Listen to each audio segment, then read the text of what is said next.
ഇന്നലെ നമ്മൾ ഭരണസിരാ കേന്ദ്രത്തിന് മുന്നിൽ കണ്ണീരണിയിക്കുന്ന ചില കാഴ്ചകൾ കണ്ടിരുന്നു.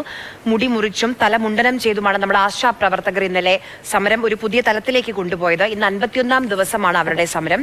ഇന്ന് വളരെ നിർണായകമായൊരു കൂടിക്കാഴ്ച ആശാ പ്രവർത്തകരെ സംബന്ധിച്ച് അങ്ങ് ഡൽഹിയിൽ നടക്കുകയാണ്. നമ്മുടെ ആരോഗ്യമന്ത്രി വീണ ജോർജ്, കേന്ദ്ര ആരോഗ്യമന്ത്രി JP നഡ്ഡയെ കാണുകയാണ്. പാർലമെന്റിൽ വെച്ചാണ് ഈ കൂടിക്കാഴ്ച നടക്കുന്നത്. ആശാവർക്കർമാരുടെ സമരവും ചർച്ചയാകുന്നുണ്ട്. ബസന്ത് ചേരുന്നുണ്ട്.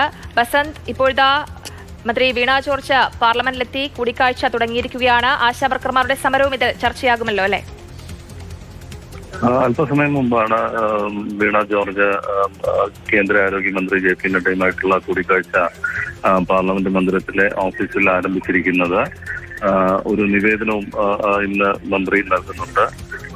കേരളത്തിന്റെ വിവിധ ആവശ്യങ്ങൾ, ആരോഗ്യ മേഖലയുമായി ബന്ധപ്പെട്ട വിവിധ ആവശ്യങ്ങൾ ഉന്നയിക്കുന്നുണ്ട്. അതിനോടൊപ്പം തന്നെ ആശാ വർക്കർമാരുമായി ബന്ധപ്പെട്ട വിഷയവും ഉന്നയിക്കുമെന്ന് മന്ത്രി വീണ ജോർജ് നേരത്തെ ഡൽഹിയിലെത്തിയപ്പോൾ മാധ്യമങ്ങളോട് പറഞ്ഞിരുന്നു. അല്പസമയം മുമ്പ് മാത്രമാണ് കൂടിക്കാഴ്ച ആരംഭിച്ചത്. ഇനി പുറത്തു വരുമ്പോൾ മാത്രമാണ് എന്താണ് ചർച്ചയിൽ ഉണ്ടായത് എന്നുള്ള കാര്യത്തിൽ എന്തെങ്കിലും ഉറപ്പുകൾ മന്ത്രി നൽകിയിട്ടുണ്ടോ തുടങ്ങിയ കാര്യങ്ങളൊക്കെ അറിയാൻ കഴിയുകയുള്ളൂ. ശരി ബസന്ത്.